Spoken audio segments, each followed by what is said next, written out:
وبعدين بقلبهم مع بعض بالشكل ده، وبخلي الزبدة بتاعتي تسيح مع النشا والدقيق زي ما انتم شايفين.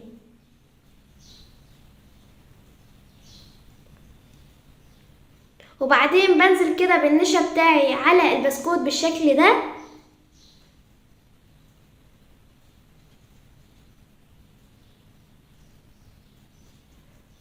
وبعدين بسيبه في مكان بارد عشان النشا بتاعي يتجمد او يبرد. معانا هنا معلقتين من السكر ومعلقة كبيرة من الكاكاو ومعلقة ونص من النشا، ومعايا هنا كوباية وربع من اللبن. انا كنت في الاول حطيت كوباية وبعدين نزلت بربع من الكوباية، وبعدين بقلبهم مع بعض زي ما انتم شايفين. بقلبهم كده زي ما انتم شايفين هنا، وبعدين بطلعهم على البوتاجاز لحد ما القوام بتاعي بيتقل بالشكل ده.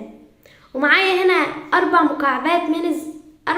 مكعبات من الشوكولاتة، ومعايا هنا مكعبين من الزبدة او مكعب واحد، ومعايا هنا معلقة كبيرة من الفانيليا السائلة عشان بتدي ريحة حلوة عن الفانيليا البودر. وبعدين بقلبهم واخلي الزبدة بتاعتي تسيح مع الشوكولاتة زي ما انتم شايفين.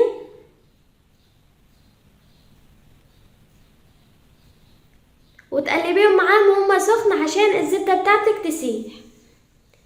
وعندي هنا انا خليت النشا بتاعي يجمد، وبعدين نزلت عليه بالشوكولاتة بتاعتي بالشكل ده، وببدأ ان انا اسويها زي ما انتم شايفين. بسويها في الصينية بتاعتي كلها بالشكل ده.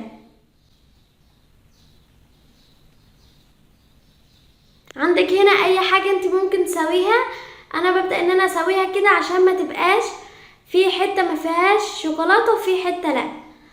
ببدأ ان انا اسويها في الصينية كلها زي ما انتم شايفين، وبعدين بدخلها التلاجة، بسيبها حوالي 5 أو 6 ساعات.